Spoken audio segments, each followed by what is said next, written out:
오늘 하나님 말씀 사도행전 2장 41절 말씀을 같이 보도록 하겠습니다. 그 말을 받은 사람들은 침례를 받음에 이날에 신도의 수가 3,000이나 더하더라. 침례식이라는 거 우리가 침례식을 자주 하는 편은 아닌 것 같아요. 우리 교회가 의식에 불과하다 하기 때문에 자주 하는 편은 아닌데 우리도 침례식을 하죠. 침례교회이고 또 이제 장로교회나 다른 교회 같은 경우는 이제 세례식을 하죠. 같은 겁니다. 세례식이나 침례식이나 같은 건데요. 내용적으로는 같아요. 근데 하는 이제 행위는 좀 다르죠. 의식적으로는 조금 다르고, 이제 세례는 좀 이제 간략하게, 그리고 침례식은 이제 정식으로 이렇게 하는 그런 이제 표시가 있죠. 어쨌든 세례식이나 침례식이라고 하는 건, 겉의 모습이 중요한 게 아니고 마음이 중요한 것 같습니다. 그래서 침례식을 이렇게 예전에도 이렇게 해보면 그때 이제 젊은 사람들 많이 침례를 하잖아요. 젊은 사람들이 많으니까 침례를 해보면 침례를 하고 난 다음에 생활을 가만히 이렇게 봐요. 똑같아. 그런 사람들이 꽤 많아요. 그렇지 않은 사람들도 있지만 참 실망스럽습니다. 침례식을 하고 난 다음에 생활이 똑같은 거 보면 참 실망스러워요. 그 실망스러운 게 똑같아요. 결혼식도 똑같아요. 결혼식을 할 때는 얼마나 성대하게 합니까? 결혼식 할 때 보면 사람들 앞에서 약속하고 성대하게 하긴 하는데 끝나고 나면은 집에서 생활하는 게 더 중요한데 그 생활하는 그 모습 속에서 결혼식 때 그 우아했던 그 모습들이 다 사라지고 막 개판 5분 전으로 이렇게 생활하는 사람들도 꽤 많죠. 그러다 보니까 그 결혼식이 왜 했나요 우리가 이러면서 실망하는 경우가 참 많겠죠. 똑같아요. 침례식 하고 난 다음에 사람들이 생활이 똑같아. 예전 생활을 버리지 못했어요. 계속 그렇게 생활해요. 그러면은 얼마나 실망스럽겠어요. 그래서 침례식을 이제 이번에 한번 또 하려고 그러는데요. 바닷가에서 하든 이제 강에서 하든 사람들이 이제 목욕통에다가 이렇게 물을 받아서 하든 또 이제 어떤 교회들은 이제 침례탕을 이렇게 강대상 뒤쪽에다 이렇게 만들어 놓고 침례식을 하고 그러기도 하죠. 침례식 이제 어디에서 하든 상관없어요. 물속에 이제 들어가면서 그 의식을 통해서 자기가 마음으로 이제 죽는다는 것을 의미하고 그러기 때문에 근데 이제 예전하고 좀 다르게 이번 침례식은 좀 결심하는 사람들이 침례를 받았으면 좋겠다는 것입니다. 결심하는 사람. 진짜 이번 이 결혼식이, 이 침례식이 나에게는 영원하다 이렇게 생각하는 사람들이 침례식을 했으면 좋겠다. 침례 받고 나서 똑같이 예전처럼 생활하려고 하는 사람들은 침례 안 받아도 되고요. 진짜 내가 죽었다. 나 이제는 이전까지의 인생하고는 내가 다르다. 완전히 내가 그리스도의 사람이다. 나는 주님의 사람으로, 주님과 결혼한 사람으로 내가 살아가야 되겠다. 라고 그렇게 결심한 사람들이 신청을 했으면 좋겠어요. 지금 이제 신청을 하고 있는데, 침례식 한다고 하니까 신청을 하고 있는데, 침례 문답도 물론 해야 되겠죠. 그리고 침례 공부도 해야 되겠고, 그런데 길게 안 해도 돼요. 자기 결심이거든요. 내가 이번 결혼을 할 때 이 남편과 이 아내와 내가 영원히 내가 변함없이 내가 살아야 되겠다라고 하는 그런 게 그 약속이 끝까지 지켜질 수만 있다면 그 결혼식은 성공인 거잖아요.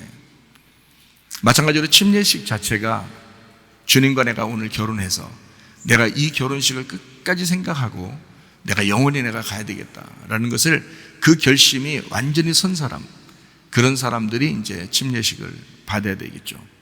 그 침례를 받으면 영원히 변함없는 사람들, 그 믿음을 정말 보일 수 있겠느냐? 너의 생활을 통해서 그 믿음을 보일 수 있겠느냐? 그 약속을 끝까지 지키는 모습을 보일 수 있겠느냐? 그런 사람들이 침례식을 받아야 되는 거죠. 그걸 이제 이번에 계획을 하고 있습니다. 여러분도 마찬가지예요. 침례식은 그냥 한번 이렇게 지나가는 의식이 아닙니다. 그렇게 생활했기 때문에 결혼식도 결혼식 하고 난 다음에 엉망진창 결혼 생활하는 사람도 있고요. 결혼식이라는 건 결혼 생활 때문에 결혼식 한 거잖아요. 그럼 결혼 생활이 더 중요한 거잖아요. 침례식은 예수님과 내가 영원히 같이 살겠다고 침례식 한 거잖아요. 그러면 예수님과 함께 영원히 살겠다는 그게 더 중요한 거잖아요. 그래서 침례식을 한 거잖아요. 근데 침례식을 하고 난 다음에 다 까먹어버리고 자기 생활, 자기 욕심, 자기 생각대로 계속 살아버리는 그런 침례 생활에 엉망진창되는, 세례의 생활에 엉망진창하는 그런 사람들은 올바르지 않다. 진정한 믿음이 아니다. 진정한 침례식을 한 게 아니다. 진정으로 결혼한 것이 아니다 하는 것입니다. 분명히 알고 침례하고 분명히 알고 결혼하라는 거예요. 예. 마음속으로 의미를 잘 생각해 보는 그 침례가 중요하다. 우리가 태어나요. 그걸 생일날이라고 그럽니다. 태어난다. 생일날이라고 그래요. 그 생일날을 가장 잘 비추어 주는 게 성경에서 주의 만찬입니다. 주의 만찬. 주의 만찬은 예수님이 그러죠. 내 살을 먹고 내 피를 마셔라. 그러잖아요. 다시 말하면 자기의 죽음을 의미하는 거예요. 그 자기의 죽음을 왜 의미할까요? 나의 죽음으로 너희가 태어날 거야. 나의 죽음으로 너희가 태어날 거야. 엄마들이 피를 쏟으면서 아이들이 태어납니다. 그게 주의 만찬이에요. 주의 만찬. 생일날 뭐 먹어요? 여러분, 우리나라 같은 경우는 미역국 먹어요. 그게 피가 빨리 생성된다고 미역국을 먹는다고 그래요. 왜 생일날 미역국 먹여요? 저는 미역국 별로던데. 왜 생일날? 그래서 우리 집 같은 경우는 생일날 된장국 끓여 먹고 그럽니다. 아니, 미역국이 별로인 사람도 있을 거 아니에요. 근데 왜 자꾸 미역국을 먹여요, 애들한테? 야, 너 미역국 먹었냐? 생일날 때. 너 미역국은 먹었냐? 너 미역국 끓여주는 사람도 없냐? 뭐 이런 얘기도 하고 그러잖아요, 사람들이. 왜 그래요? 미역국 먹여야 된다는 거예요. 그날은 미역국을 먹는 날이라는 거예요. 미역국 싫어해도 먹고 마셔야 된다는 거예요, 그날. 그래서 저도 누가 생일날이라고 미역국 해주잖아요. 먹어요. 그 앞에서 엎어버리고 그러지 않습니다. 먹어요. 왜냐하면 감사하잖아요. 미역국 해주니까. 그래서 먹어요. 생일날 아닌 때도 미역국 주더라고, 또 어떨 때는. 그럴 땐 다른 것 좀 해달라고 그렇게 얘기도 해요, 제가. 그런데 미역국 좋잖아요. 건강에 좋다 그러니까 그걸 준단 말이에요. 왜 그걸 먹는지 알아요, 여러분? 네? 엄마가 피 쏟아서 피 보충한다고 엄마가 먹었던 거를 자식들이 먹으면서 기억해달라고 생일날 미역국 주는 거예요.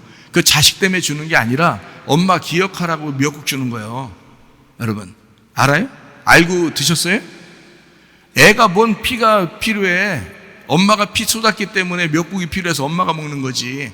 애기 태어나면 그 다음 날부터 미역국 먹여요? 여러분? 아니라고. 엄마 먹은 거라고. 엄마 먹은 거를 이 아이가 기억해달라고 미역국을 먹는 거예요. 주의 만찬은 왜 해요? 교회에서 주의 만찬을 떡을 먹고 포도주를 마시고 왜 그래요? 예수님 기억해달라는 거예요. 예수님이 너를 위해 죽으셨다는 걸 기억해달라는 거야. 예수님이 너를 위해 죽으시고 너를 태어나게 했다. 생일날이에요, 그날이. 그 생일날. 그래서 주의 만찬 하는 거예요. 너 생일날 미역국 먹지? 너 생일날 떡과 포도주를 마시지? 예수님이 죽으시면서 너 태어나게 한 거야. 예수가 피를 쏟으면서 널 태어나게 한 거야. 그거 기억해달라고 주의 만찬 하는 거예요. 아시고 하셔, 그거. 네 생일날이야, 그날이. 집에서 생일날은 엄청 막 케이크 사다 놓고 막 선물 안 사주면 선물 안 사줬다고 기분 나빠하고 그냥 선물 왜 사줘야 되는 거고. 네가 엄마한테 선물 사주는 날이 생일날이요. 엄마 아빠한테 생일 선물로 해주는 날이 그게 생일날이라고. 미역국 먹어주고 엄마 아빠를 기억하고, 예? 그리고 생일 선물을 해드리는 날이 생일날이지 네 생일 선물 받으려고 생일날 하는가? 아니에요. 다 거꾸로 돌아가는 거예요. 그게 주의 만찬은 예수님을 기억하라고 하는 거예요. 주의 만찬은 그날이 너의 태어난 날이니까, 예수가 죽는 날이 너의 태어나는 날이야, 이렇게 가르쳐 주는 거예요. 아시고서 주의 만찬 하셔. 그 주의 만찬이라고 하는 건 주님의 죽으심으로 내가 태어났기 때문에 우리도 그 주님을 따라가는 거예요. 그래서 아기가 태어나서 엄마 아빠를 따라가잖아요. 그죠? 엄마 아빠를 따라다녀요. 동물들도 태어나면 엄마 아빠를 찾습니다. 그래서 따라다녀요. 동물들도. 그러니까 엄마 아빠를 따라가는 거예요. 우리가 주님의 죽으심으로 내가 태어났기 때문에 그 주님을 따라가는 거예요. 부모로 알고. 그 주님을 따라갔더니 뭐 하라고 그래요? 우리 보고 죽으라고 그러죠? 너도 나처럼 죽어야 돼. 너도 나처럼 부모가 돼야 돼. 너도 나처럼 너의 피를 쏟고 자녀를 낳아야 돼. 이렇게 하는 거거든요.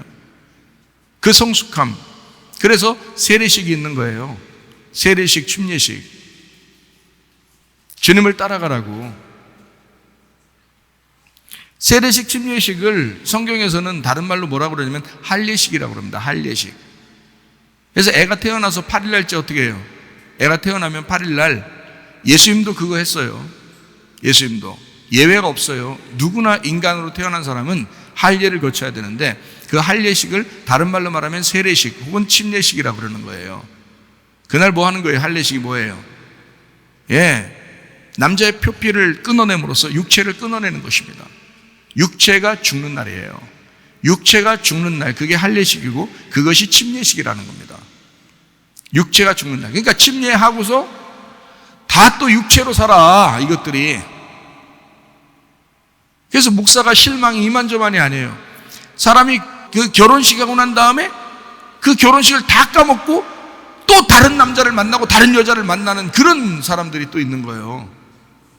그 결혼식에 참석했던 부모들이 얼마나 실망이 크겠어요. 응? 그게 결혼식이라고 하는 거예요? 말도 안 되는 결혼식을 계속 하고 있어, 사람들이. 그러니까 이혼율도 반 이상이 되고 막 우리나라에. 그러죠. 그러니까 알고 하라는 거예요. 몰랐으니까. 그러면 몰랐으면 알으라 이 말이에요.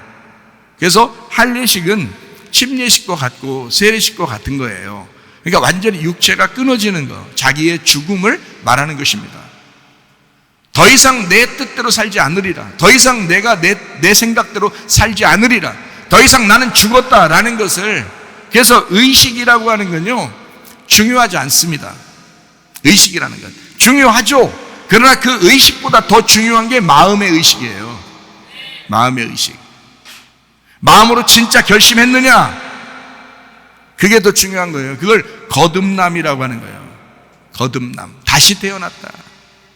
주의 만찬을 해도 그냥 의식적으로 하는 사람이 있고 육체적으로, 마음으로 하는 사람이 있다. 마음으로 하는 걸 마음으로 거듭났다, 다시 태어났다, 이거예요.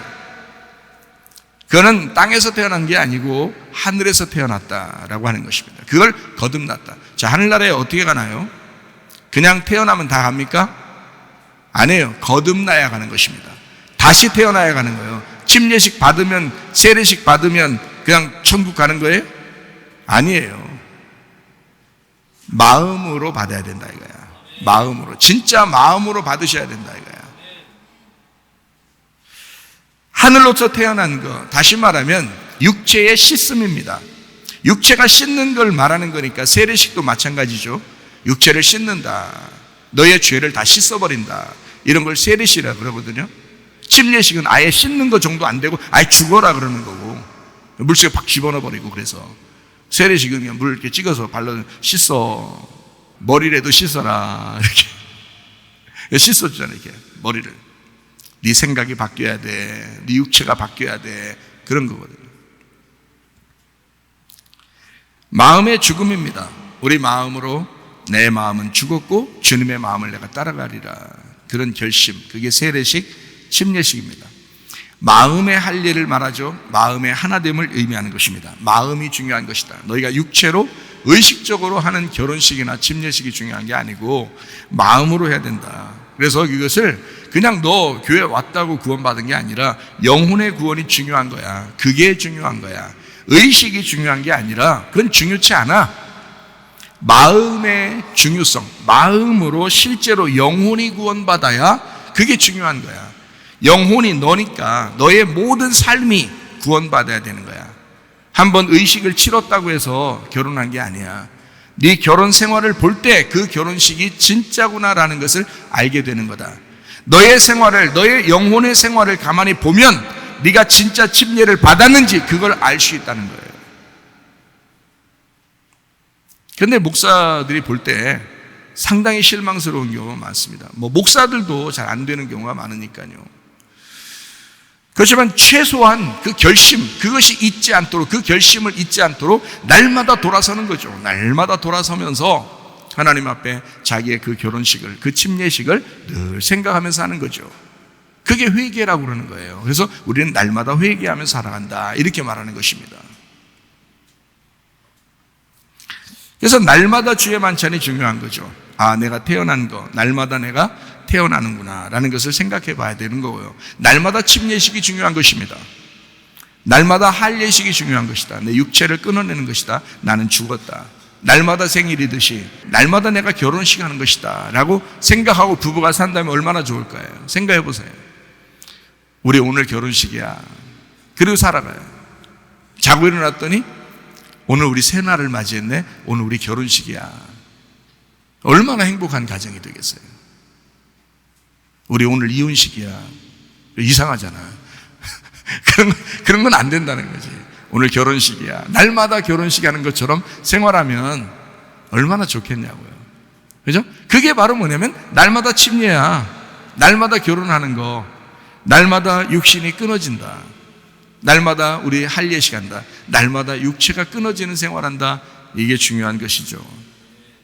사도행전 2장 41절의 말씀, 그 말을 받은 사람들은 뭘 했다고요? 침례를 받았다.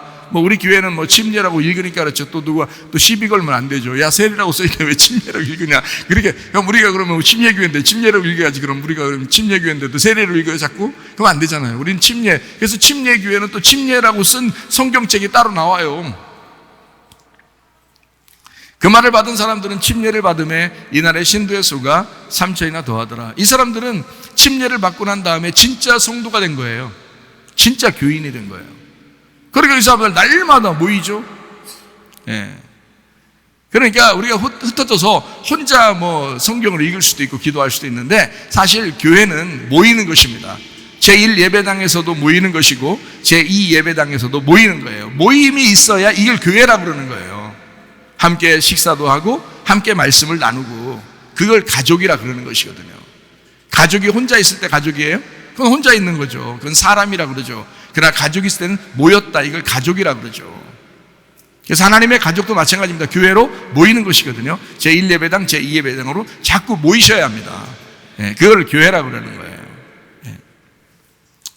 마찬가지로 이 사람들은 진짜 성도기 때문에 이 사람들은 침례를 받고 난 다음에 자기가 없어졌어요. 자기가 없어서 자기 물건까지도 네 거 내 거 없이 사는 거예요. 가족처럼 날마다 모였어요. 같이 식사를 했어요. 같이 말씀으로 교제했어요. 자기 물건도 서로 나누었어요. 이게 초대교회라고 그러는 거예요. 근데 이거는 같이 살지 않으면 힘들어요. 지금 시대에서는 같이 살지 않으면 힘들어요.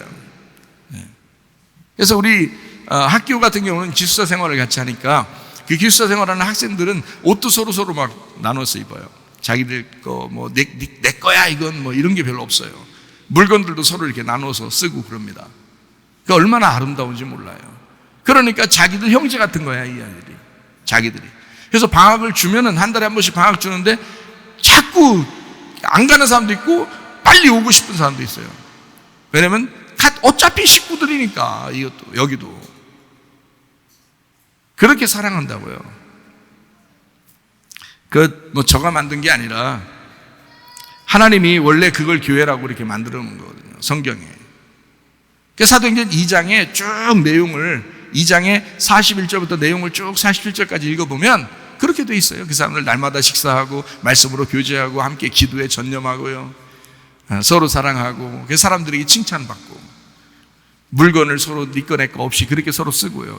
이런 생활을 했다고. 이게 진짜 교회죠, 사실은. 여러분 보고 뭐 그렇게 지금 살아라 이렇게 말하고 싶지만 그렇게 못할 거예요. 같이 사는 사람들만 그렇게 하는 거거든요. 그렇지 않은 사람들은 쉽지 않아요. 그걸 또 속으로 다행이다 이렇게 생각하면 큰일 납니다. 원래 교회는 그런 거 아니에요. 원래 교회는 함께 그렇게 해야 돼요. 성경 사도행전 2장처럼 해야 된다고요. 그게 진짜 교회인데 어쩔 수 없이 지금은 자기들 욕심도 있고 자기 생활도 있고 하니까 그걸 인정해 주는 거죠. 그러면서도 좀 나눌 거 있으면, 좀 남는 게 있으면 좀 나누어라, 그렇게 얘기를 하는 거죠, 같이. 지금은. 그러나 같이 생활하는, 교회에서 같이 생활하는 사람들은 함께 나누는 게 습관돼 있죠. 그러니까 진짜 교회를 만들어 나가고 있는 거예요. 그거는 여러분 축복입니다. 그렇게 우리 아이들이, 우리 교회 청년 학생들이 그렇게 살아간다는 것은 이건 축복받은 거예요. 이 시대에 이렇게 생활해 본다는 것은 축복인 거라고. 그렇다고 해서 결혼해도 똑같이 그렇게 같이 모여 살아라고 그렇게 안 합니다. 결혼하면 또 각자 자기 집이 있어요. 결혼하면 각자 집에 살지만 그렇게 생활해 봤기 때문에 자기들이 계속 같이 모여 있고 싶고, 같이 놀아도 같이 놀고, 먹어도 같이 먹고 싶고, 그렇게 하죠. 진짜 교회처럼 생활하죠. 주님의 교회처럼 생활한단 말이에요. 자, 사도행전 2장 41절에 나와 있는 이 사람들, 자, 침례를 받았는데 어떤 사람이 침례를 받은 거예요? 어떤 사람이 침례를 받았다 이렇게 나왔잖아요. 뭐라고 돼 있어요? 예, 이 말을 받은 사람, 그 말을 받은 사람들이 침례를 받았다 그러잖아요. 그럼 그 말이 어디 있는데요? 예, 그 앞에 있겠죠, 그죠? 예, 그래서 40절을 보면 이렇게 돼 있습니다. 또 여러 말로 확증하며 권하여 이르되 너희가 이 패역한 세대에서 구원을 받으라 하니 이랬습니다. 자, 뭐라고 했다고요? 뭐라고 말했더니 침례를 받았다고요? 너희가 이 패역한 세대에서 구원을 받아야 된다라고 했더니 이 말을 받은 사람들이 침례를 받기 시작했더라 이 말이에요. 그래요, 나 이 패역한 세대에서 내가 구원받고 이 세상에서 내가 죽은 자로 살겠습니다 라고 결심한 사람들이 3,000명 그날에. 그리고 침례를 받았다. 여러분, 침례나 세례 왜 받았어요, 여러분? 세상 욕심 가지고 똑같이 살려면 왜 받았어요, 침례나 세례를? 정욕적으로 살려면 왜 받았어요, 침례를, 세례를? 주는 사람 헷갈리게. 적어도 이 사람들은 침례를 받았는데 왜 받았느냐면 하나님 말씀을 받고 나니까 이 사람이 어떤 말씀이냐면 이 패역한 세대에서 구원을 받아야 되겠구나. 내가 이 패역한 이 세대대로 그대로 내가 살아가면 안 되겠구나. 내가 이 세상에서 구원받아야 되겠구나. 내가 이 세상에서 내가 벗어나야 되겠구나. 내가 그리스도의 사람이 돼야 되겠구나. 내가 이 세상에서 죽은 자가 돼야 되겠구나 한 사람들만 사도행전 2장 41절에 침례를 받았다라고 되어 있어요. 그 사람들이 3,000명이 되었다. 여러분, 침례는 아무나 받는 건 아닙니다. 결심한 사람들이 받는 거예요. 침례나 세례를 그냥 아무렇게나 받으니까 여러분 교회 다녀도 여러분 똑같이 생활하는 거예요. 결심하고 받아야 된단 말이에요. 침례라고 하는 이 단어가 밥티조입니다. 밥티조. 그래서 베프티스트, 침례교 할 때 베프티스트 처치라고 그러는 겁니다. 베프티스트 처치. 이게 밥티조에서 나온 거예요. 이 밥티조라고 하는 게 침례입니다. 침례 밥티조라고 하는 것은 완전히 젖게 하다라는 것입니다. 어디 한 군데가 남으면 안 돼요. 완전히 젖어야 된다. 그거를 밥티조라고 합니다. 이거를 씻는다라고도 해요. 씻는데 그냥 한 군데만 잠깐 씻는다는 게 아니고 머리부터 발끝까지 다 씻어야 된다. 이거를 씻는다. 이럴 때 밥티조라고 하는 것입니다. 밥티조. 그게 세례, 침례라는 단어예요. 그게 밥토에서 왔어요. 이 밥토라고 하는 것은요, 물에 잠근다라는 단어입니다. 물에 잠긴다. 그래서 침례교가 침례를 하는 것입니다. 물 속에 잠그는 거예요. 그게 뭐 바닷가든 강가든 뭐 목욕탕이든 상관없어요. 물만 있으면 돼요. 물 속에 집어넣어버리는 겁니다. 그래서 하나도 남김없이 다 젖도록, 머리에서부터 발끝까지 다 젖을 수 있도록 집어넣어버리는 거죠. 장사 지낸다 그래요. 그래서 그거를 장사 지낸다. 그거를 밥티조, 밥토라고 하는 것입니다. 물에 완전히 잠긴다. 너는 없다. 넌 죽었다. 이 말이에요. 그래서 침례를 줄 때 우리는 이제 이렇게 침례를 주죠. 침례하면서 예수 그리스도와 함께 죽습니다 하면서 물속에 집어넣어요. 그리고 물에서 끄집어낼 때 예수 그리스도와 함께 부활합니다 하면서 끄집어냅니다. 그러면 이제 더 이상 네가 없다는 얘기죠. 더 이상 네가 없다. 예수 그리스도와 함께 살아가야 된다. 예수 그리스도의 부활로 살아가야 된다. 이렇게 이야기하는 것이거든요. 그걸 침례식이라고 그렇게 말하는 것입니다. 자, 주의 만찬은 뭐라고요? 주의 만찬은 어린 양, 유월절 어린 양의 피로 구원받은 생일날과 같습니다. 그걸 주의 만찬이라 그래요. 주의 만찬이 이제 떡과 포도주로 이렇게 나누는 거잖아요. 그래서 그 사람을 선택하고, 하나님이 그 사람을 선택하고 이 사람을 태어나게 했다라는 기념이거든요. 그게 주의 만찬이라고 하는 것입니다.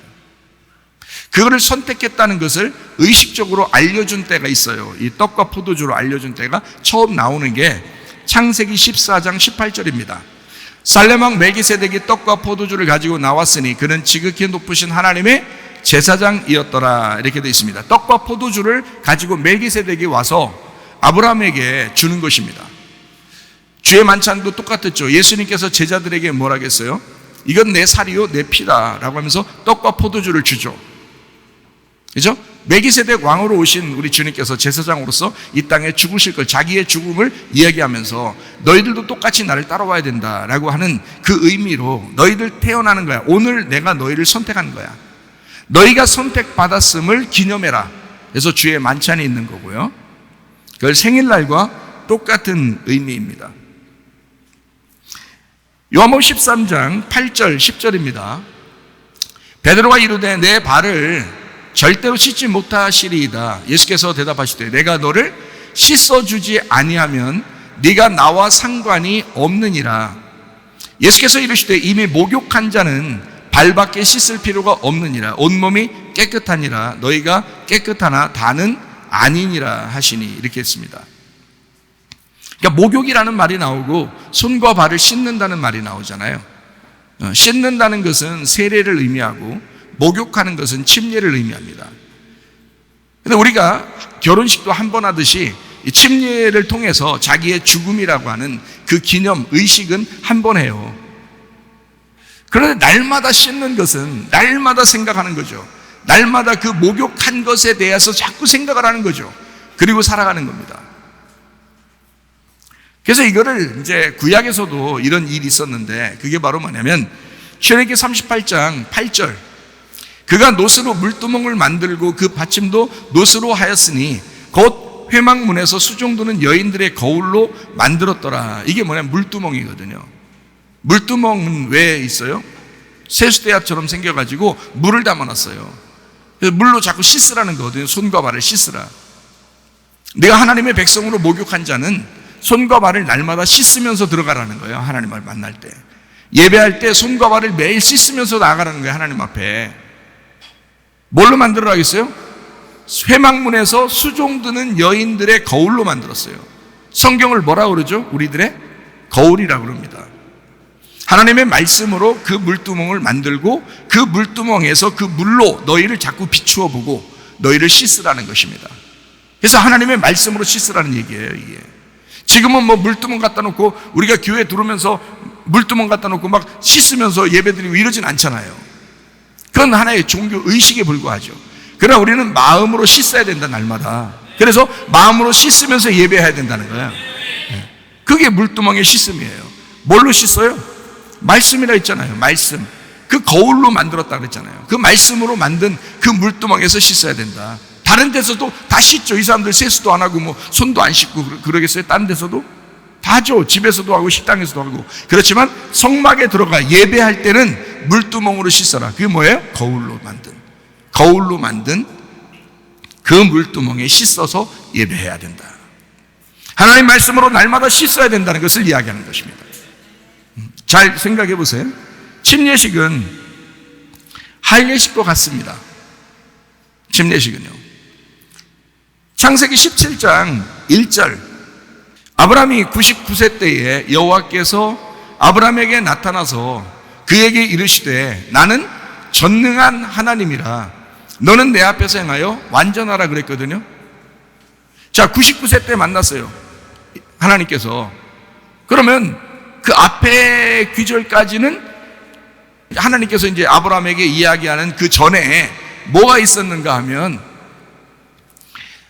이스마엘을 낳았어요. 이 하갈을 통해서 이스마엘을 낳았거든요. 근데 이스마엘을 낳았는데 그때부터 하나님이 99세까지 100세까지 13년을 안 만나요. 13년 동안에 하나님이, 원래 성경의 숫자에서 12이라는 것은 완전한 숫자거든요. 하늘의 완전한 숫자예요. 천국을 다 12보석으로 만들고 12문으로 만들고 막 이랬거든요. 12천사가 있고 12지파 12사도가 있어요. 하늘나라는 다 그렇게 만들었어요, 12로. 근데 13년 동안 안 만나요, 하나님께서. 하갈과 이스마엘 낳았다고 해서. 그래서 이스마엘이 13살 될 때까지 하나님이 안 나타났습니다, 아브라함에게. 왜? 너 육체로 반항했다는 것입니다. 육체로 반항했다. 여러분이 세례를 아무리 많이 받았어도, 침례를 아무리 많이 받았어도, 결혼을 아무리 했어도 그 약속을 어기고 깨뜨리고 육체로 살았다면 그 결혼은 무효입니다. 그 침례식은 무효입니다. 그 세례식은 무효예요. 새로 시작해야 되는 거예요. 마음의 거듭남으로 새로 시작해야 되는 거예요. 그래서 주님이 13년 후에 다시 만납니다, 주님께서. 하나님이 아브라함에게 99세에 나타나는 거예요. 그래서요. 이때 나타나가지고요. 창세기 17장 4절 봅니다. 보라, 내 언약이 너와 함께 있으니 너는 여러 민족의 아버지가 될지라. 17장 10절 봅니다. 너희 중 남자는 다 할례를 받아라. 이것이 나와 너희와 너희 후손 사이에 지킬 내 언약이라. 이렇게 말합니다. 왜 할례라는 언약을, 그 전에는 없었는데, 잘 생각해봐요. 아브라함 때 할례 언약을 합니다. 왜 했을까요?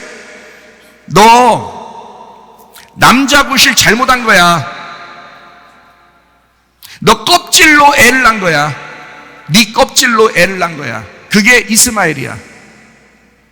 애굽 여자, 네 껍질로 애굽 여자를 만나 그 여자와 함께 애굽 애를 낳은 거야.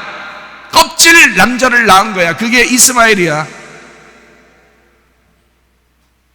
그러니 다시나 껍질 까고 다시나 아기를 다시 낳아야 돼.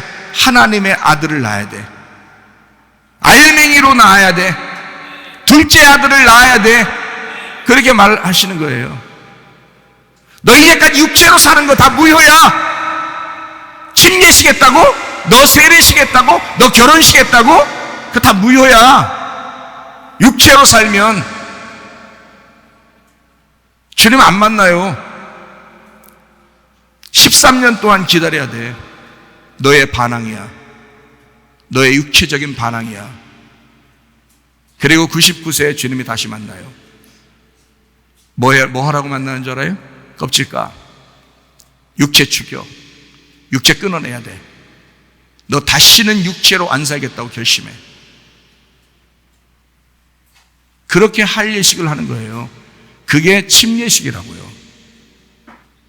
더 이상 육으로 살지 않겠다. 더 이상 내가 거짓으로 살지 않겠다. 내가 진리의 아들을 낳아야 되겠다. 거짓의 아들을 낳았으니 너는 이제까지 가짜야. 그러니까 너 할례해. 그리고 알맹이가 드러나게 하고 껍질을 까서 육체를 없애버리고 하나님의 아들이라는 진리를 낳아야 돼 라고 주님께서 말씀하시는 것입니다. 로마서 2장 29절 말씀. 오직 이면적 유대인이 유대인이며 할례는 마음에 할지니 영에 있고 율법 조문에 있지 아니한 것이라. 그 칭찬이 사람에게서가 아니요 다만 하나님에게서니라. 할례는 어디다 하는 거냐면 마음에 하는 것입니다. 마음에 할례를 해라. 겉으로 할례를 한다고 유대인이 아니다. 마음에 하는 게 진짜 유대인이다. 마음으로 할례하는 게 진짜 유대인이야. 그러니까 마음으로 진짜 침례받는 게 진짜 침례한 거야. 마음으로 결혼한 게 진짜 결혼식인 거야. 내가 한 번도 변하지 않겠다. 그 마음이 끊어지지 않고 그 결심이 영원할 때 그게 진짜인 거야 라는 것입니다. 자, 무슨 말인지 아시겠죠? 결혼식 함부로 하면 안 되겠습니다. 침례식도 함부로 하면 안 되겠죠? 자기 자신을 돌아봐야 되겠죠? 내가 진짠가? 나 진짜 주님과 영원히 내가 살 결심하고 있는가? 나 그날이 결혼식이라고 생각하는가? 아, 내가 예전에 생각한 거 보니까 모르고 한 것 같아. 내 이번에 진짜 결심하고 한번 해야지. 그런 사람도 있을지 몰라요. 아, 내가 결혼식 다시 한번 해보고 싶다. 뭐 이런 생각 할 수도 있잖아요. 아니, 다른 사람이랑 말고 그 결혼한 사람이랑 또 결혼하는 사람도 있잖아요. 왜 황혼 결혼이라고 그러나요? 이렇게 오랫동안 살고서 너무 정이 들어가지고 둘이 결혼식을 자녀들이 막 해주면서 이렇게 우리 엄마 아빠는 둘이 해로하고 오랫동안 이렇게 사랑하며 살았습니다 해서 결혼식을 다시 해주기도 하고 그러잖아요. 친척들도 모여서 같이 식사도 하고 그러면서 그렇게 하는 사람들도 있잖아요. 예. 어떻게 장로님하고 권사님 한 번 더? 재차 결혼, 재결혼. 이게 얼마나 좋아요? 그거는 이제 자녀들이 이제 축복해서 이렇게 해주는 거잖아요. 좋잖아요. 그렇게 하는 사람도 있대요. 그러면, 그 결혼식에 대한 설렘, 그리고 결심하는 그 마음, 결단하는 그 마음이 더 새록새록 이렇게 결심이 될 수도 있겠죠. 어쨌든. 마음으로 하는 게 중요한데, 그 마음의 결심이 더 중요한데, 혹시 내가 진짜 한번 내 결혼하고 싶다. 내가 진짜 침례를 받아보고 싶다. 그런 사람이 있다면 저랑 상의해보면 알겠죠. 갈라디아서 6장 15절 말씀, 할례나 무할례가 아무것도 아니다. 오직 새로 지으심을 받는 것만이 중요하니라. 오직 새로 지으심을 받는 게 중요하다. 너 새로 건축되었느냐? 너 마음으로 진짜 새로 건축되었느냐? 너 마음으로 진짜 결혼했느냐? 너 마음으로 진짜 침례했느냐? 그게 더 중요하다. 이것이 이야기하는 거죠. 자, 빌립보 3장 3절 말씀입니다. 하나님의 성령으로 봉사하며 그리스도 예수로 자랑하고 육체를 신뢰하지 아니하는 우리가 곧 할례파라. 할례파는 뭐라고 그러니까? 할례한 거, 진짜 껍질이 벗겨지고 진짜 알맹이로 사는, 진리로 사는 사람들, 이걸 뭐라고 그런다고요? 성령으로 봉사한다. 그리스도 예수로 자랑한다. 육체를 신뢰하지 않는다. 이게 할례라는 겁니다. 여러분, 할례했습니까? 여러분 침례 받았습니까? 여러분 결혼했습니까? 주님과? 어떤 사람이 돼야 돼요? 성령으로 봉사하며 그리스도 예수로 자랑하고 육체를 신뢰하지 않는다. 이제 더 이상 육체로 살지 않는다, 이 말입니다. 골로새서 2장 11절 12절 말씀이요. 또 그 안에서 너희가 손으로 하지 아니한 할례를 받았으니 곧 육의 몸을 벗는 것이요 그리스도의 할례니라. 너희가 침례로 그리스도와 함께 장사되고 또 죽은 자들 가운데서 그를 일으키신 하나님의 역사를 믿음으로 말미암아 그 안에서 함께 일으키심을 받았다. 이것이 할례요 침례다. 그러니까 너희가 사는 게 아니다. 더 이상 육의 몸을 완전히 벗어버리고 그리스도와 함께 사는 것이다. 이거를 침례, 곧 할례라 이렇게 말하는 것입니다. 예수님의 침례는 나의 침례가 되어야 합니다. 예수님의 침례는 예수님의 침례로 끝나는 것이 아니라 나의 침례가 되어야 돼요. 예수님이 직접 자기가 몸으로 행한 것은 침례밖에 없어요. 이 땅에서 몸으로 자기가 직접 사람들에게 보여주고 직접 행한 것은 침례밖에 없어요. 그게 마태복음 3장입니다. 마태복음 3장 14절부터 17절까지 말씀이거든요. 요한이 말려 이르되 내가 당신에게 침례를 받아야 할 터인데 당신이 내게로 오시나이까. 예수께서 대답하여 이르시되 이제 허락하라. 우리가 이와 같이 하여 모든 의를 이루는 것이 합당하니라 하시니 이에 요한이 허락하는지라. 예수께서 침례를 받으시고 곧 물에서 올라오실세 그랬죠.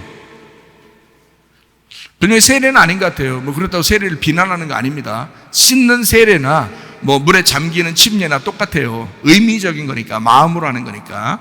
그러니까 세례를 받으시고, 다시 말하면 침례를 받으시고 물에서 올라오실세. 그러니까 물에 들어갔다가 올라온 게 맞죠.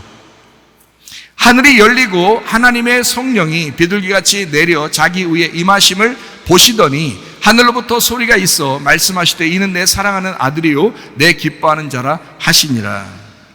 요단강에서 침례를 받습니다. 사역을 위하여 성령과 하나 되는 장면, 이게 침례식이에요. 이제 주님도 이 땅에 오셨으니까, 인간으로서 오셨으니까 하나님 아버지와 하나 되는 것을, 그 결혼식을 보여주는, 물론 하나죠. 하나님 아버지와 예수님은 하나죠. 그런데 그거를 결혼식으로, 결혼이라는 건 둘이 하나 돼서 살겠다는 게 결혼이잖아요. 근데 결혼식을 왜 해요? 결혼식은 의식이죠. 사람들에게 보여주는 겁니다. 우리 둘이 하나 되었습니다 라는 걸 보여주는 거잖아요. 침례식도 똑같아요. 하나님 아버지와 예수님이 하나 되어서 하나님의 일을 하게 되었다, 이 결혼식 발표하는, 예수님이 이제 내가 결혼식 합니다, 나도 이렇게 합니다 라고 다른 사람에게 보여주는, 그 대표적으로 주님께서 보여주는 그 모습, 자기의 죽음과 부활을 다른 사람에게 보여주는, 직접 보여주는 건 침례식밖에 없었어요. 이 땅에서 예수님이 하시는. 그러니까 침례식이 상당히 중요하죠. 그러니까 사도행전 2장에서도 침례식을 하고 그 사람들이 모여 있어서 교회가 시작됐죠.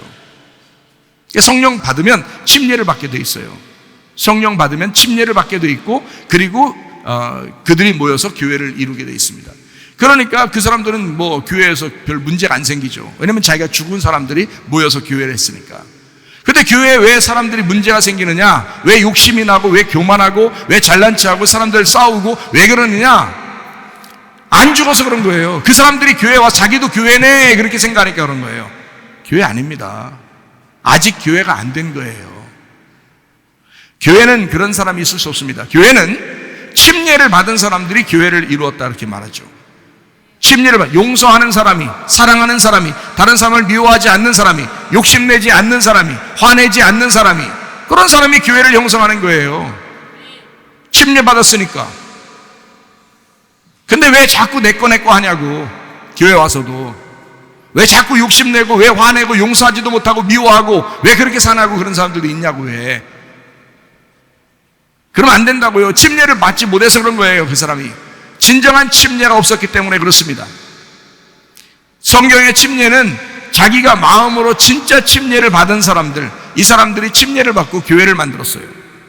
그러니까 문제가 거의 없죠. 다 나가서 예수님 증거하고, 예수로 자랑하고, 주님 안에서 기뻐하고, 성령으로 봉사하고, 그러면서 나가서 전도하다가 순교당하고 그런 거죠. 그 사람들이요. 근데 지금의 교회들을 보면 세례식도 많이 하고 침례식도 많이 하는데 엉망진창인 사람들이 한두 명이 아닙니다. 그건 결혼식 했다고 볼 수가 없죠. 당신의 결혼식은 무효요. 당신의 침례식, 세례식은 다 무효요. 그걸 모르고 살아갈 뿐이에요. 그 결혼식을 무시한 거라 이 말이에요. 그 침례식, 세례식을 무시한 거라는 거죠. 육체가 아직도 살아있으면서, 육체로 살면서 육체를 끊어내라고 할례식하고, 육체를 끊어내고 죽이라고 침례식, 세례식을 하는 건데 그걸 안 해요. 육체를 끊어내지 않고 하가를 통하여 이스마엘을 아무리 많이 낳아도 하나님은 안 만납니다. 13년 후에 네가 반항한 거야. 그러니까 육체 끊어. 그게 너와 나의 언약이야. 그거 끊어낼 때 이삭을 줄 거야. 그래서 할례를 하고 난 다음에 이삭이 왔어요. 할례하고 난 다음에. 그 전에는 이삭 안 줍니다. 할례를 받고 이삭이 태어났어요. 알아요? 그래서 99세에 하나님이 나타나신 거예요. 100세에 이삭 주려고. 1년 후에 나타나야 되니까. 자, 침례식, 세례식 아무것도 아닌 줄 알았죠. 결혼식 아무것도 아닌 줄 알았죠. 여러분 다 외식적이고 거짓하고 가식적으로 하나님을 믿고 사는 사람이 한두 명입니까? 마음으로 진정으로 결혼하세요. 마음으로 진정으로 침례식 하세요. 그래서 주님을 믿는 것입니다. 그런 사람이 성령으로 봉사하게 되고 주님을 자랑하게 되고 교회에 함께 모여서 연합하게 되는 것입니다. 그게 하나가 되는 거예요. 그렇지 않은 사람들은 뭐 그냥 설교 듣다가도 졸고 뭐 그냥 대충 뭐 그냥 아유 뭐 오늘 예배 뭐 길면 안 돼, 절대 안 돼, 일찍 가야 돼, 뭐 이런 사람도 있고요. 이게 추워. 여기는 왜 또 더워. 이게 마음에 안 들어. 생긴 게. 별걸 다.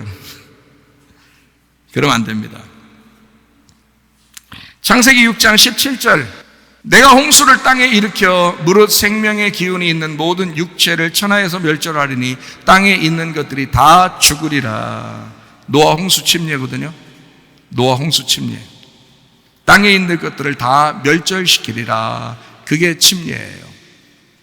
땅에 있는 거 다 죽이려고 노아 홍수가 있었던 거예요. 그거를 침례라고 합니다. 창세기 7장 22절 말씀. 육지에 있어 그 코에 생명의 기운에 숨이 있는 것은 다 죽었더라. 땅의 호흡이 멈춘 상태. 땅에서 숨 쉬는 게 멈추는 상태. 그거를 침례식이라 그렇게 말하는 거예요. 결혼식이라고 하고요.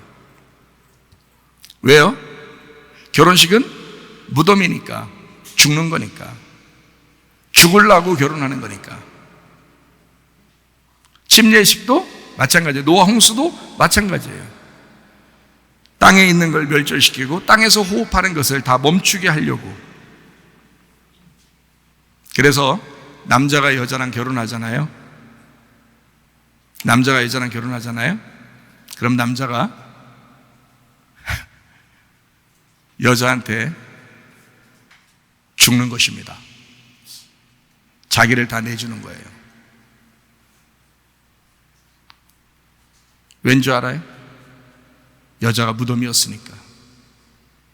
그 여자라는 무덤 안에 남편이 죽으려고 하는 것입니다. 그래서 한 남편에게 시집 온 그 여자는 무덤이 되는 거예요. 그래서 그 남자를 죽이는 것입니다. 그 무덤 안에 파묻어 놓는 거예요. 그게 결혼이에요.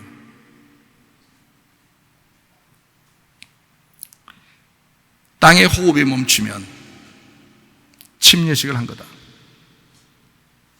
땅에 있는 것이 멸절되면 그게 결혼식이다. 침례의 의미를 정확하게 알고 하셔야 된다. 그 아내의 무덤 안에 내가 죽는 것이다. 주님도 이 땅에 오셔서 이 땅이라는 안에 죽는 겁니다. 들어가서. 그래서 무덤 안에 갇히는 거예요. 그리고 예수님이 스스로 부활했겠어요? 죽었는데 하나님이 부활시켜줘야 되는 거예요. 그 하나님의 영이 와서 부활시켜야 되는 거야. 그래서 하나님의 영으로 영원히 살고 계신다라고 하는 것입니다.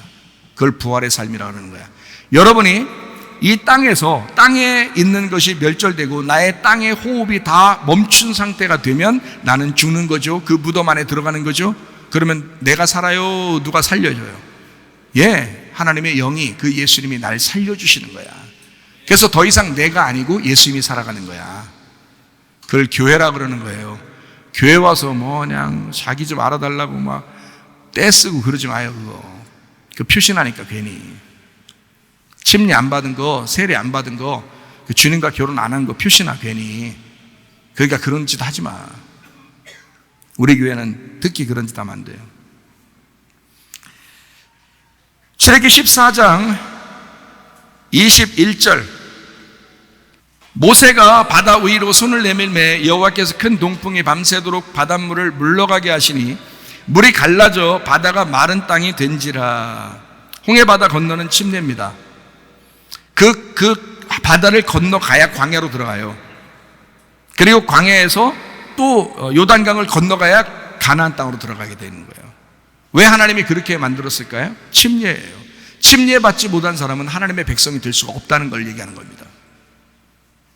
그래서 말씀을 패역한 세대에서 구원받으려고 말씀을 받은 사람들이 침례를 받으니까 신자가 3,000명이 되었다, 이렇게 말한 것입니다. 침례 안 받은 사람은 교인이 아닌 거예요. 그래서 근데 침례 받고 엉뚱한 짓 하면 그 사람도 교인이 아닌 것입니다. 침례는 한 번 이루어져야 하고 그 침례식을 통해서 결혼이 온전해져야 된다는 거예요. 예수님과의 그 하나됨이 거룩해야 되고 온전해져야 된다는 거예요. 그렇지 않고 막 생활하는 사람들 안 돼요, 그거. 그래서 내가 이번에 한번 결심 좀 해야 되겠다네. 진짜 이번에 진짜 결혼 한번 해봐야 되겠다 알고서 우리 교회 복음의 말씀을 많이 들었으니까 내가 이제 진짜 내가 한번 평생을 내가 주님과 결혼해서 내가 살아야 되겠다. 이건 결심하는 사람들은 신청하시라고요. 출애굽기 14장 22절 말씀, 이스라엘 자손이 바다 가운데를 육지로 걸어가고 물은 그들의 좌우에 벽이 되었다. 옆으로 이렇게 딱 섰다는 얘기예요. 그가 물 안에 들어갔다는 얘기예요. 그죠? 그러니까 죽음을 얘기하는 거야. 물 속에 들어가 죽음을 얘기하는 거예요. 28절, 물이 다시 흘러 병거들과 기병들을 덮되 그들의 뒤를 따라 바다에 들어간 바로의 군대를 다 덮으니 하나도 남지 아니하였더라. 우리를 추격하여 오는 바로의 군대, 육체입니다. 애굽의 사람들이죠. 육체. 우리 속에도 육체가 있어요, 없어요? 있어요. 그 육체가 나를 계속 쫓아다닌다고. 근데 그 쫓아다니는 그 육체는 어떻게 된다고? 물이 완전히 덮어서 죽여버려야 된다고. 이해가 돼요? 그렇게 했잖아요. 여기 죽였잖아요. 그걸 침례라고 그러는 거라고요. 29절, 그러나 이스라엘 자손은 바다 가운데를 육지로 행하였고 물이 좌우에 벽이 되었더라. 30절, 그날에 여호와께서 이같이 이스라엘을 애굽 사람의 손에서 구원하심에, 그러니까 다시 말하면 패역한 세대에서, 패역한 애굽에서 구원하셨다 그 말이죠. 그죠? 패역한 세대에서 구원을 받기 위해서 그 사람들이 침례를 받은 거잖아요. 사도행전 2장에 오순절 성령 충만 받은 사람들이, 그죠? 네. 패역한 세대에서 구원 받으려고, 그래서 더 이상 내가 패역한 세대에서 살지 않으리라고 결심한 사람이 침례를 받은 거라고요. 애굽에서 탈출한 사람들이, 하나님께서 이 사람들을 이끌어낸 것은, 홍해바다를 일부러 건너게 하는 것은 애굽 사람의 손에서 구원하려고 한 것입니다. 다시 말하면 더 이상 애굽의 습관대로 살지 않게 하려고, 더 이상 애굽의 문화대로 살지 않게 하려고 이 사람들을 구원하신 것이다. 이스라엘이 바닷가에서 애굽 사람들이 죽어 있는 것을 보았더라. 뭐예요? 노아 시대 때도 똑같죠. 호흡 있는 자들 다 죽었더라 그랬죠. 땅의 호흡은 다 죽어야 되니까 그걸 침례라 그런다고요. 여러분, 땅에 숨을 쉬면 안 된다 이 말이에요. 우리는 예수님 믿는 사람들은 하늘에 숨을 쉬고 살아가야 되는 것입니다. 그걸 예수 믿는다고 하는 거예요. 자, 더 이상 애굽의 삶으로 내가 살지 않겠다. 더 이상 내가 애굽의 숨을 쉬지 않겠다. 광야의 하나님을 내가 신뢰하겠다. 오직 그 하나님과만 내가 살아야 되겠다. 결혼식. 한 남편에게 내가 시집온 아내로서 무덤이 되어 영원히 내가 이 안에서 내가 살아야 되겠다. 나 죽었다고 살겠다. 부활할 때까지 그렇게 살겠다. 침례의 의미입니다. 주님 안에서 나의 죽음과 그 부활이 그 무덤에서 이루어지는 것입니다. 그 물 속에서 이루어지는 거예요. 그게 침례식이에요. 결혼식이고요. 결혼식을 사람들은 굉장히 막 웃으면서 하는데 사실은 울면서 해야 됩니다. 그래 진짜 결혼식이에요. 난 끝났다. 그래야 진짜 결혼 잘한 거예요.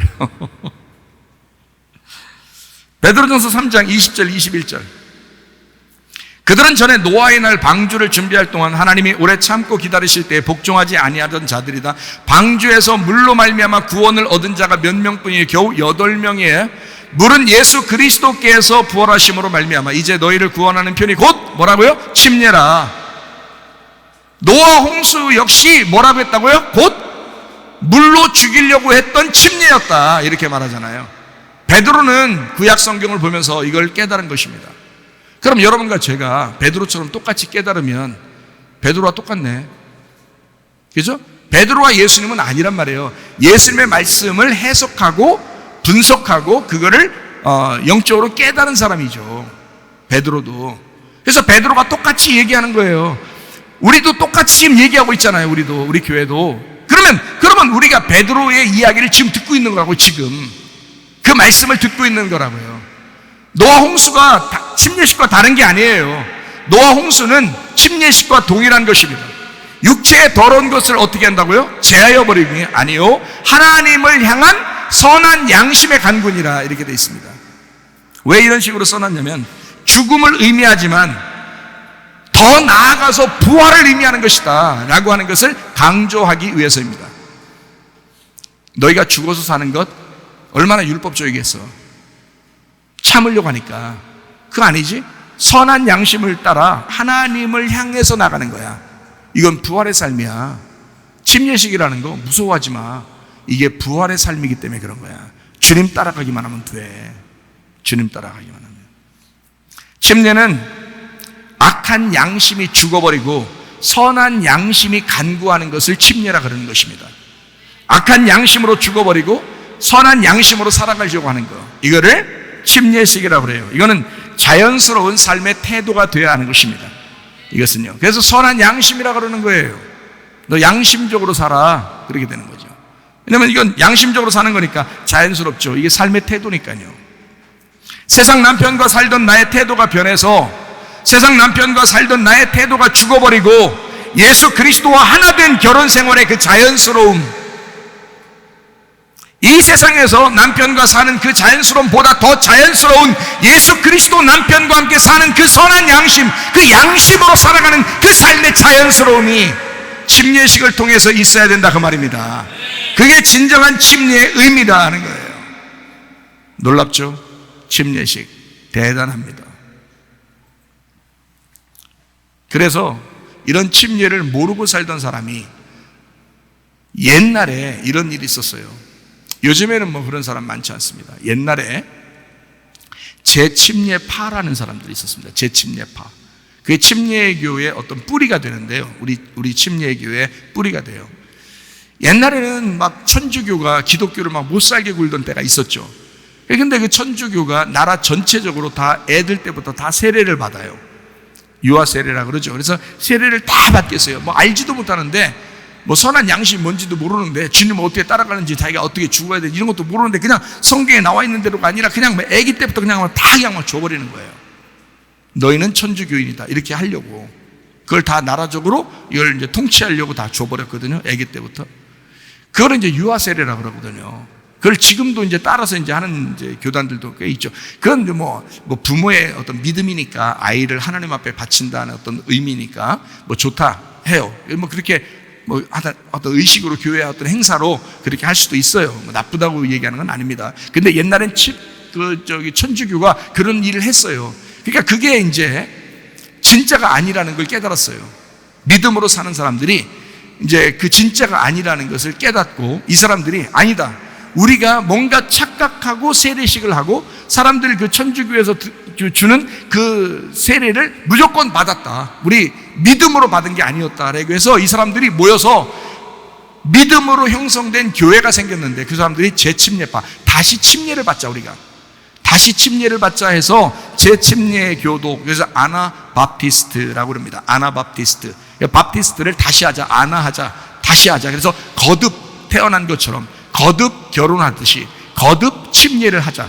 그래서 우리는 세례를 받았던 사람들이 모여서 다시 침례를 받으면서 우리가 진정한 믿음의 결심을 하자 한 사람들이 있었는데, 그게 바로 아나바프티스트입니다. 이게 침례교회 역사의 뿌리입니다. 침례교회. 그래서 침례교회 원래 교리가요, 죽으나 사나 침례를 주는 것입니다. 그래서 그런 거예요. 뭐 이렇게 뭐 다른 사람들하고 다투려고 침례를 주는 게 아니고, 이런 뿌리가 있기 때문에 그렇습니다. 그렇게 침례를 다시 주는 사람들을 천주교 교황이 명령해서 그 사람들, 다시 침례 주는 사람들만 잡아다가 다 죽였습니다. 그때 순교한 숫자가 어마어마합니다. 그래서 침례교는 순교의 바탕을 둔 믿음, 다시 침례를 받는다고 순교를 당한 그 피의 그 기초 위에 세워진 것이 우리 침례교회예요. 그래서 굉장히 자부심이 있죠, 침례교회는. 그런 자부심을 가지고 침례교회를 하고 있습니다, 사람들이요. 침례교회 목사님들한테 물어보시면 합니다. 그래서 아나바프티스트라고 그래요. 다시 침례받는 사람들, 거듭 침례라고 그래요. 재침례라고 합니다.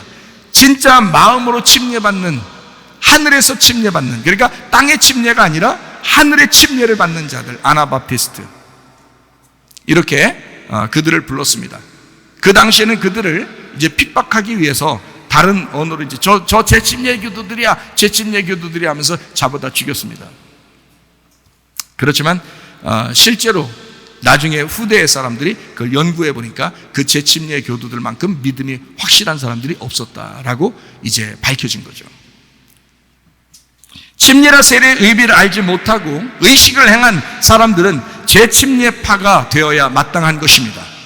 날마다 결혼식 때의 결심과 그 약속으로 살아가야 하듯이 침례식이라고 하는 것은 그 결심이에요. 마음으로 믿음으로 하나님 앞에 결심하는 것입니다. 침례식도 할례도 결혼식도 딱 한 번만 합니다. 이 세상에서요. 침례를 받은 사람이, 할례를 받은 사람이, 결혼한 사람이 계속 그때를 기억해서 살아가는 거, 이게 중요한 거죠. 한 번 결혼했으면 그 결혼식을 늘 생각하며 사는 사람과 그걸 잊어버리고 사는 사람은 다르겠죠. 침례식을 한 번 하지만 그 침례식을 통하여 내 삶이 바뀌어야 되는 거죠. 자기의 삶이 침례의 삶을 살아야 되죠. 그게 성경에 뭐라고 나왔어요? 너의 육체를 끊어버리고 너의 육체적으로 죽어버리고 이 땅의 호흡은 멸절되고 하나님의 호흡으로 호흡하고 선한 양심을 따라 하나님을 따라가는 자가 되어야 된다 하는 게 침례인 것입니다. 그렇게 살아가 달라고 침례식을 하는 것입니다. 마음속으로 의미를 정확하게 아시기를 바랍니다. 우리의 생일날은 주의 만찬과 같다고 그랬어요. 그 주의 만찬은 세례식이나 침례식, 할례식과 같습니다. 그것은 다시 결혼식과 같고 그건 의식입니다. 한번 의식을 치렀다고 해서 진정한 결혼과 침례를 한 것은 아닙니다. 그건 중요하지 않습니다. 거듭나야 된다. 다시 말하면 하늘로 다시 태어나야 된다. 육체의 씻음이 있어야 된다. 마음의 죽음이 있어야 된다. 마음의 할례가 있어야 된다. 마음의 하나됨, 그 주님과 연합됨이 있어야 된다. 마음으로 그 영혼이 구원받는 것이 중요하다. 그래서 마음으로 할례를 받고 마음으로 결혼하고 마음으로 침례받는 것이 훨씬 더 중요합니다. 그러므로 결심하셔야 된다. 그럼 어떻게 해? 옛날에 받았는데 지금 어떻게 해야 돼? 성경은 이렇게 가르치고 있어요. 너희의 한 번이 영원히 계속되어지길 원한다라고 말씀하죠. 그러므로 우리는 날마다 주의 만찬을 하듯이 살아가야 된다 이 말이죠. 날마다 내가 왜 어떻게 태어났는지, 내가 어디로 가는지, 내가 지금 왜 살고 있는지를 날마다 점검해 보면서 우리 부모가 나를 태어나게 한 이유가 뭔가, 나는 무슨 목적으로 살아가야 되나 라고 생각해 보는 거죠. 그게 주의 만찬이죠. 예수님께서 피를 흘려가면서 나를 태어나게 한 것은 어떤 목적이 있을 거야. 내가 태어난 이유가 있을 거야. 그것을 날마다 기억하는 날이 생일날이에요. 그거를 생일날이라. 날마다 주의 만찬을 통해서 날마다 나는 다시 태어나는 것을 기억하는 것입니다. 다시 태어난다고 그러면 거듭 태어나는 것이니까 이것을 침례식이라고 그러죠. 그래서 날마다 침례식과 같은 생활을 해야 된다. 날마다 할례식 하듯이 내가 날마다 육체를 끊어내는 생각을 하면서 살아가야 된다. 그것이 날마다 나의 생일이 될 것이니까. 날마다 결혼하는 것이다. 내가 결혼한 그 예수님과 함께 날마다 결혼하는 마음을 가지고 생활하는 것이다. 날마다 육신을 끊어서 내가 생활하는 것이다. 내가 육신을 끊고 마음으로 하나님 앞에 사는 것이 중요한 것이구나 라는 것을 날마다 생각하고 사는 것이다. 그러니 여러분과 저는 침례식이 꼭 필요하죠. 결혼식이 꼭 필요하듯이 침례식이 꼭 필요하죠. 왜냐하면 그날 결심하는 날이니까, 그날 결단하는 날이니까, 서약하는 날이니까, 거룩한 서약을 하는 날이니까, 그게 침례식이니까 내가 영원히 변함없이 한 번도 내가 믿음을 떨어뜨리지 아니하고 끝까지 주님과 그 약속을 지킬 수 있겠나, 그 결단하는 날이니까, 그 날이 내 육신대로 살지 아니하고 내가 영적으로 사는, 그렇게 결심하는 날이니까 굉장히 중요한 거죠. 고린도전서 15장 31절 읽고 마치도록 하겠습니다. 형제들아, 내가 그리스도 예수 우리 주 안에서 가진 바 너희에 대한 나의 자랑을 두고 단언하느니 나는 날마다 죽노라, 날마다 침례하노라, 날마다 육신을 끊어내노라, 내가 날마다 영적으로 살아가노라, 나는 선한 양심을 따라 날마다 침례 안에서 살아가노라. 여러분의 믿음이 되시기를 바랍니다. 선한 능력으로 일어서리 주만 의지하리 믿음으로 우리 고대 안에 주 오실 그날 영광의 새날을 맞이하리. 우리 한번 기도하겠습니다. 나는 진정으로 침례받고 사는 사람인가? 나는 주님과 결혼한 사실이 있는가? 그 마음으로 주님과 하나 된 적이 있었는가? 내가 그렇게 변함없이 주 앞에 결심하며 결단하며 살아가고 있는가? 우리 하나님, 내가 그런 사람 되게 하옵소서. 선한 양심으로 주님을 따라가는 자 되게 하옵소서. 기도합니다. 우리 하나님 아버지의 사랑과 은혜를 감사를 드립니다.